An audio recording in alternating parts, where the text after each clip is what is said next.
I never thought a simple inheritance would turn into a legal war that would make national headlines, but when you mess with a civil engineer who knows property law better than most lawyers, you're asking for trouble. My name is Marcus Chen. And this is the story of how I took down Pine Ridge's most tyrannical homeowners association using nothing but historical documents, survey equipment, and a very inconvenient truth about who actually owns the roads they've been charging people to use. It all started 3 months ago when I received the call that changed everything. I was reviewing blueprints for a new bridge project in Seattle when my phone buzzed with an unknown Montana number.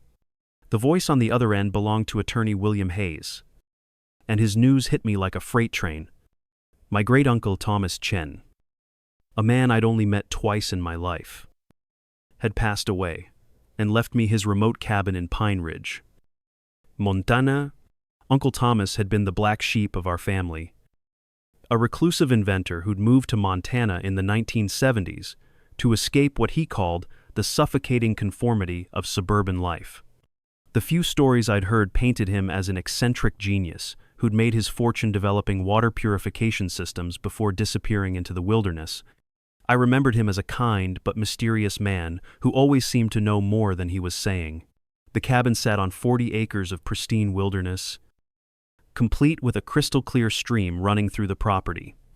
Uncle Thomas had built it himself using sustainable materials and off-grid technology that was decades ahead of its time. Solar panels, geothermal heating, and a sophisticated water filtration system made it completely self-sufficient. It was exactly the kind of retreat I'd been dreaming about as an escape from the corporate engineering world. My first visit to Pine Ridge should have been a peaceful retreat to assess my inheritance, but instead, I drove straight into a nightmare. The community had grown around Uncle Thomas's property over the decades, transforming from a handful of cabins into an upscale development of luxury homes worth millions. At the center of this transformation was the Pine Ridge Homeowners Association, ruled with an iron fist by its president, Miranda Blackwood. Miranda was everything you'd expect from a power-hungry HOA dictator. Perfectly styled blonde hair that never moved in the wind, designer suits that cost more than most people's monthly salary, and the kind of condescending smile that made you want to check your wallet afterward.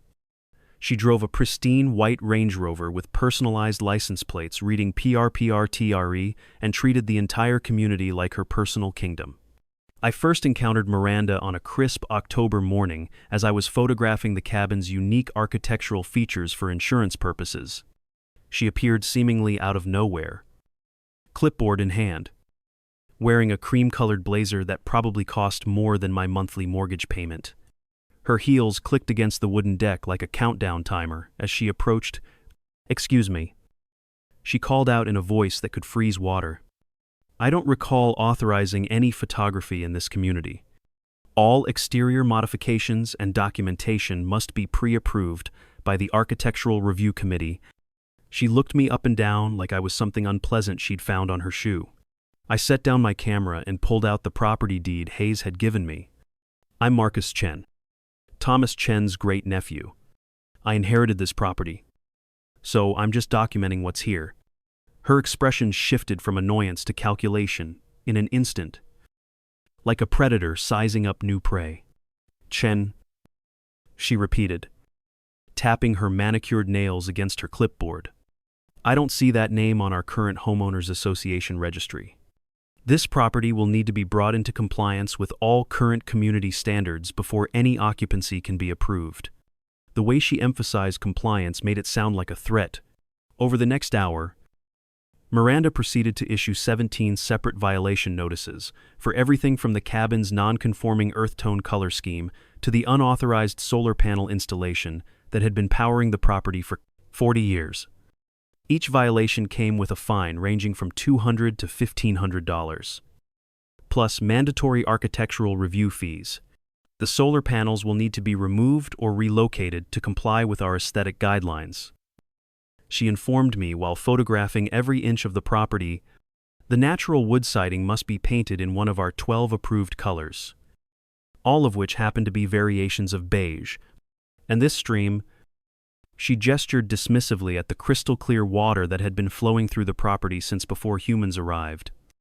Creates moisture issues that could affect neighboring property values. The absurdity of her demands was matched only by their brazen illegality. You can't force someone to paint over natural wood that's been standing for 50 years. And you certainly can't demand they divert a natural stream. But Miranda seemed completely confident in her authority, as if she'd never been challenged before. You have 30 days to submit compliance plans for all violations, she continued, handing me a thick packet of forms. Failure to comply will result in daily fines and potential legal action to force sale of the property. Her smile never wavered as she delivered this ultimatum. That evening, I sat in Uncle Thomas's remarkably well-preserved cabin, surrounded by his books, inventions, and meticulous records. The man had been a pack rat when it came to documentation, saving everything from utility bills to newspaper clippings. As I sorted through decades of paperwork, I began to understand why he'd been so careful about keeping records. In a fireproof filing cabinet, I discovered a folder labeled Property Rights and Legal Protections that contained dozens of documents dating back to the 1960s. The most interesting was a surveyor's report from 1972 that showed the original property boundaries before Pine Ridge development began. According to this survey, Uncle Thomas's 40 acres extended much further than I'd realized, including several areas that were now considered part of the community's common spaces, but the real bombshell was buried in a manila envelope marked for emergency use only. Inside was a copy of the original 1968 deed that granted Thomas Chen not just ownership of his 40 acres, but also permanent easement rights over all access roads serving the Pine Ridge area. The developer had needed to cross Uncle Thomas's property to build the main access road, and in exchange for that easement, they'd granted him perpetual rights to control and maintain all community roads. The implications hit me like a lightning bolt. Every resident of Pine Ridge, including Miranda Blackwood herself, was using roads that my great-uncle technically owned and maintained. The HOA had been collecting road maintenance fees for decades, but they had no legal authority to do so. Uncle Thomas had been the real owner of Pine Ridge's entire transportation infrastructure. I spent the next week diving deeper into the property records, driving to the county courthouse and pulling every document related to Pine Ridge's development. The story that emerged was fascinating and infuriating in equal measure. The original developer had cut corners and failed to properly transfer road ownership to the county or establish a legitimate maintenance district. When the development changed hands multiple times over the years, the paperwork had gotten increasingly muddled. Uncle Thomas had clearly known about this situation but had chosen not to make waves. His personal notes, written in precise engineering handwriting, showed he'd been quietly maintaining the roads out of his own pocket for decades, while the HOA collected fees from residents for services they weren't actually providing. He'd been subsidizing the entire community's infrastructure, while Miranda and her predecessors took credit and lined their pockets. The more I researched, the more I understood why Uncle Thomas had been so meticulous about documentation. He'd been building a legal case for 50 years, collecting evidence of every overreach and abuse of power by the various HOA boards. His files contained photographs of illegal property modifications, records of fraudulent fee collections, and correspondence showing how the HOA had systematically bullied residents into compliance with rules they had no authority to enforce. Armed with this knowledge, I decided to fight back. But I wanted to do it the right way. Instead of immediately confronting Miranda, I quietly hired the best property law attorney in Montana, a sharp woman named Sarah Martinez, who specialized in HOA disputes. When I showed her Uncle Thomas's documentation, her eyes lit up like a kid on Christmas morning. "This is incredible," she said, spreading the surveys and deeds across her conference table. "Your great-uncle essentially owns the entire community's road system. The HOA has been operating under false pretenses for decades. We could shut down their whole operation tomorrow if we wanted to. But shutting them down immediately wasn't what I had in mind. If Miranda wanted to play games with property rights and community standards, I was going to teach her a lesson she'd never forget. We developed a strategy that would expose the HOA's illegal activities while protecting the innocent residents who'd been unknowingly paying fraudulent fees for years. First, I formally notified the county that I was exercising my rights as the legitimate road maintenance authority for Pine Ridge.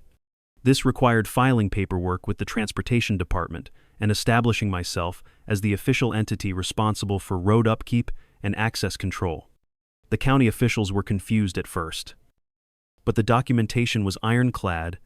Next, I had professional surveyors mark the exact boundaries of my road easement, which included not just the paved surfaces but also the drainage ditches, utility corridors, and landscaped areas on either side. Bright orange survey stakes appeared overnight throughout Pine Ridge, marking territory that most residents had assumed belonged to the HOA. The third phase of my plan was the most satisfying. I sent certified letters to every household in Pine Ridge, informing them that effective immediately, all road maintenance fees should be paid to Chen Property Management rather than the HOA. I included copies of the historical documents proving my legal authority and offered to reduce their monthly fees by 60%, since I wouldn't need to skim money for administrative overhead like Miranda had been doing. Miranda's reaction was everything I'd hoped for and more. She showed up at my cabin at 7 in the morning, pounding on the door like she was trying to break it down. When I opened it, she was practically vibrating with rage. Her perfect hair slightly disheveled and her face red with fury. "What do you think you're doing?" she screamed, waving one of my letters in the air. "You can't just declare yourself the road authority. I've been managing these roads for 8 years. The Homeowners Association has legitimate authority over all community infrastructure." I invited her in for coffee, but she refused, preferring to conduct her tantrum on the front porch where half the neighborhood could hear. "Show me your documentation," I said calmly. "I've shown you mine. Where are the deeds, surveys, and legal instruments that establish HOA authority over these roads?" The question caught her completely off guard. In 8 years of bullying residents into compliance, apparently no one had ever asked her to prove her authority. She sputtered for several minutes about community standards and property values before storming off, promising to contact my lawyers immediately. Over the next few days, I watched Pine Ridge transform into a battleground. Residents were confused and divided, unsure whether to pay their road fees to me or continue supporting the HOA. Some neighbors stopped by to ask questions, and I was happy to show them the historical documents and explain how they'd been unknowingly subsidizing Miranda's power trip for years. The most interesting conversations were with the older residents who remembered Uncle Thomas and the early days of Pine Ridge development. Eleanor Hoffman, an 80-year-old widow who'd lived there since 1975, confirmed many details from Uncle Thomas's records. Tom was always fixing potholes and clearing storm drains, she told me, over tea in her kitchen. Miranda acts like she invented road maintenance, but Tom was out there with his pickup truck and a shovel every time we had bad weather. He never asked for a penny, just said it was his responsibility as a neighbor. Eleanor also shared stories about Miranda's rise to power and the systematic way she'd driven out anyone who questioned her authority. "The Hendersons used to live in the blue house by the creek," she said sadly. "Nice family. 3 young children. Miranda fined them into bankruptcy over some nonsense about their garden violating the landscape code. They lost their home and had to move back east to live with relatives." These stories confirmed what I'd suspected from Uncle Thomas's documentation. Miranda hadn't just been collecting fraudulent fees, she'd been using her fabricated authority to destroy lives and break up families. The woman was a sociopath who'd found the perfect system to feed her need for control and dominance. Miranda's legal response came exactly 1 week later, delivered by a process server who looked apologetic about the whole situation. The lawsuit claimed I was interfering with legitimate HOA operations and demanded immediate cessation of all road maintenance activities. It also sought damages for disruption of community harmony and intentional infliction of emotional distress. Reading through the filing with Sarah Martinez was almost comical. Miranda's lawyers had clearly done minimal research and were operating under the assumption that HOAs always have legitimate authority over community infrastructure. They'd filed a standard template lawsuit without bothering to investigate the underlying property rights. "This is going to be fun," Sarah said with a grin. "They're essentially arguing that their client has authority to collect fees for maintaining roads she doesn't own. It's like suing someone for refusing to pay rent on their own house." Our response was swift and devastating. We filed a countersuit that not only defended my road maintenance rights but also sought damages for decades of fraudulent fee collection, harassment of residents, and violation of property rights. We demanded a full accounting of every dollar the HOA had collected in road fees, plus interest and penalties for the illegal appropriation of funds. But the real surprise came when we subpoenaed Miranda's personal financial records as part of the discovery process. What we found was a web of financial manipulation that made her road fee scam look like petty theft. She'd been using her position as HOA president to funnel community funds into her personal accounts through a series of shell companies providing consulting services and administrative support. The woman had stolen over $400,000 from her neighbors over 8 years, using the money to fund her luxury lifestyle while threatening residents with fines and foreclosure if they couldn't afford her fraudulent fees. She'd literally been extorting money from families to pay for her Range Rover and designer wardrobe. As news of the financial fraud spread through Pine Ridge, Miranda's support evaporated overnight. Residents who'd been intimidated into silence for years suddenly found their voices, sharing stories of harassment, illegal fines, and threats. The woman who'd terrorized the community for nearly a decade was finally being exposed as the criminal she'd always been. The legal proceedings moved quickly once the evidence was presented. Miranda's lawyers abandoned her case when they realized they were defending someone who'd been systematically defrauding her clients for years. Without legal representation, she tried to represent herself in court, which was painful to watch and utterly ineffective. Judge Patricia Sullivan was not impressed with Miranda's performance or her excuses. "Mrs. Blackwood," she said during the final hearing, "you have systematically abused your position of trust to steal money from your neighbors. You have harassed and intimidated residents who questioned your authority. Most seriously, you have collected fees for services you had no legal right to provide." The judge's ruling was comprehensive and devastating. Miranda was ordered to pay full restitution to every resident who'd been charged illegal road fees, plus interest and penalties totaling over $600,000.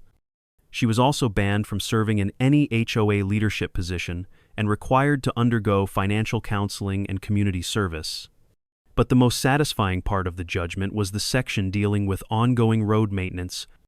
The court officially recognized my authority as the legitimate road maintenance entity for Pine Ridge and ordered the dissolution of the existing HOA board.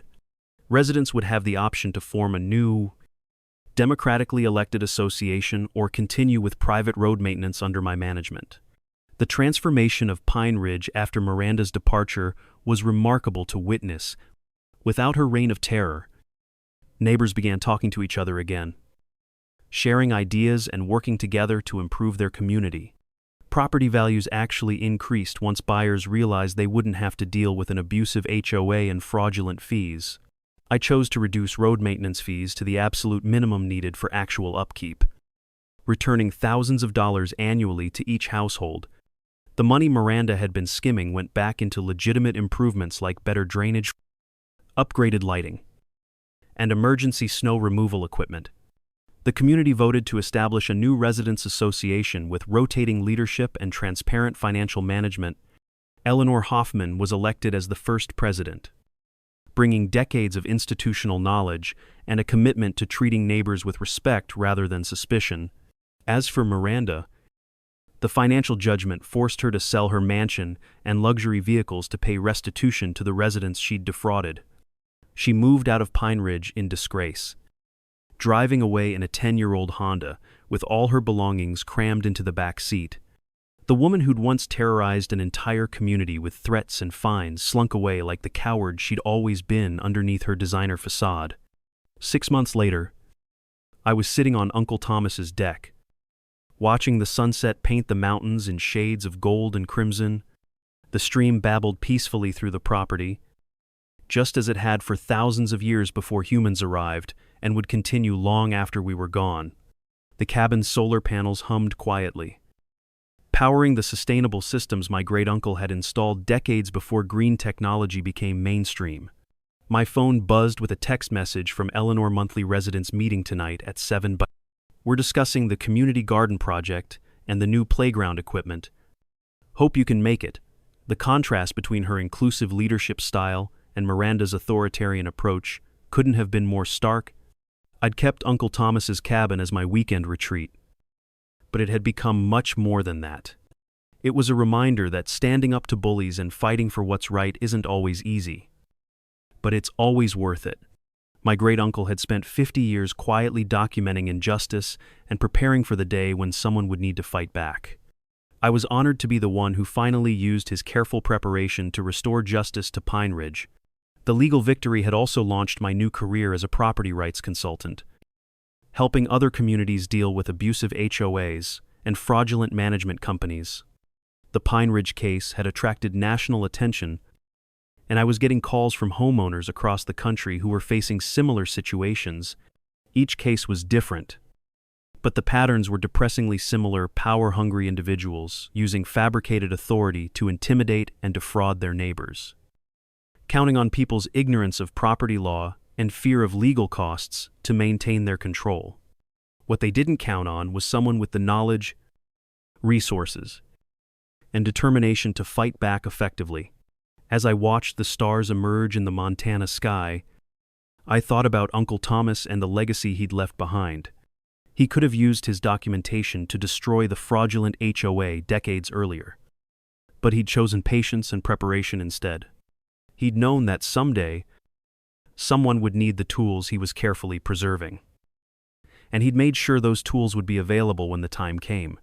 The cabin would remain in the Chen family for generations to come, a testament to the power of preparation, patience, and the courage to stand up for what's right.